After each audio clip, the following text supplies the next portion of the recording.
Thank you. I remind members of my professional background in music and my membership of the Musicians' Union.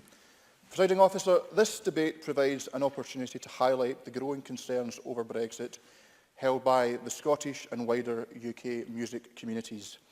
These shared concerns are at the heart of the Musicians' Union campaign to protect musicians' rights after the UK leaves the European Union. And I would like to place on the record my thanks to the Musicians' Union for bringing this campaign forward.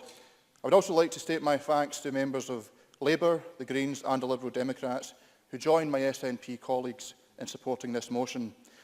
Before turning to the specific implications of Brexit for working musicians and the wider music sector, I would like to provide some context. It is now 16 months since the UK voted to leave the European Union.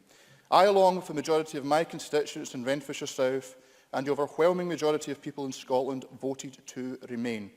However, as I have stated previously in this chamber, I accept the result of that referendum.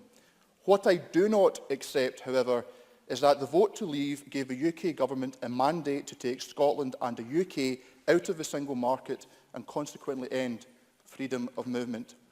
This is not a view that is unique to me. It is one that I believe to be held by a majority in this Parliament. I have no doubt that even many members of the Conservative Party, while publicly demurring, still agree that retaining our place in the single market should be the overriding priority, to quote Ruth Davidson's words to this chamber exactly 1 week after the Brexit vote. I do not highlight this to make an easy political point, but rather to remind members of a common ground in this Parliament that has been obscured by the fog of the battle over Brexit's definition at Westminster. I hope that this debate's concerns with the makers of music, that most universal of languages, will serve to remind all of us of that shared commitment to the European project which this Parliament expressed with near unanimity in the month preceding the referendum. Presiding Officer, the Musicians' Union campaign to protect musicians' rights after Brexit has been gathering pace over the past few months. To date, nearly 20,000 people have signed the online petition backing the campaign.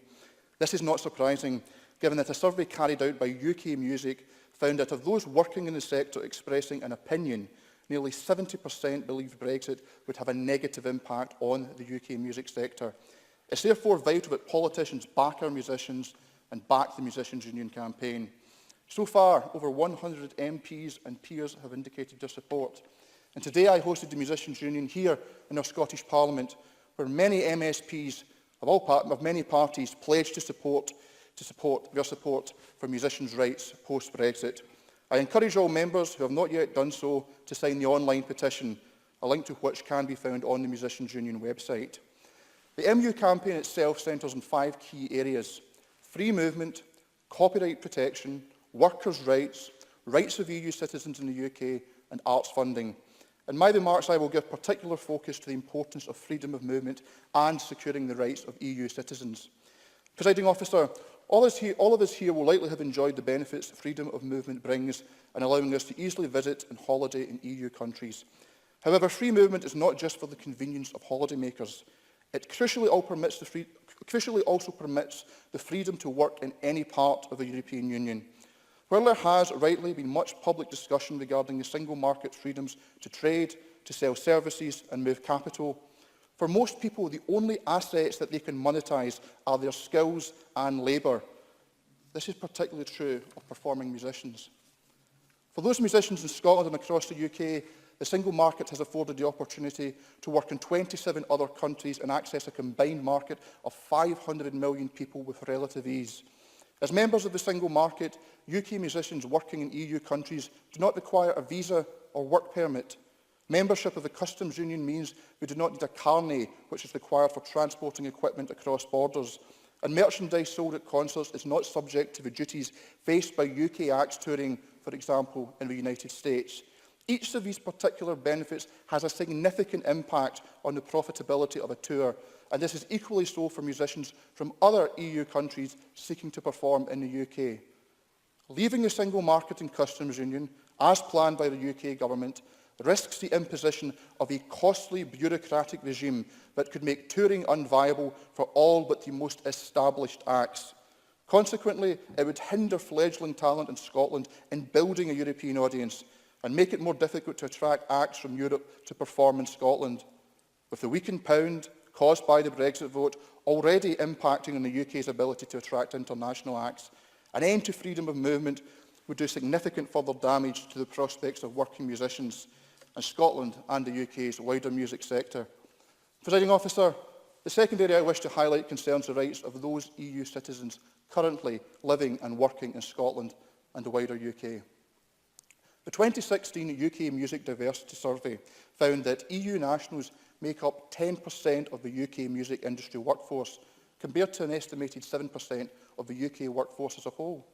EU nationals can be found performing in our major orchestras and in the teams that support them, teaching music in schools and universities, as students, such as at the Royal Conservatoire of Scotland, where they make up 17% of the total School of Music population, and as directors and chief executives of ensembles and festivals.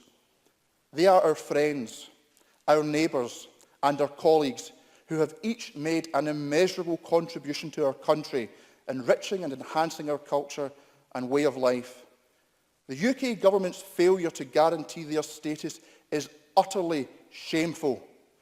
In this Parliament and beyond, we must continue to make clear to EU nationals that have made Scotland their home that this is their country too, and we must be relentless in pushing the UK government to do the right thing and guarantee the rights of EU nationals in the UK. Presiding Officer, I first spoke in this chamber on a day when Parliament overwhelmingly voted in favour of Scotland and the UK remaining members of the European Union. The events since the 23rd of June last year have only served to strengthen my conviction that Scotland's future is best served in partnership with our European friends and neighbours. Music as a discipline demands a capacity for empathy, understanding and cooperation. As an art, it allows individuality to flourish within a group, leadership to be shared, spontaneity within structure, and the possibility to reimagine the familiar. For musicians, there is no more fitting a campaign than one which seeks to preserve our European community of musicians. Thank you very much. Open debate. Speeches of 4 minutes. I call Ivan McKee.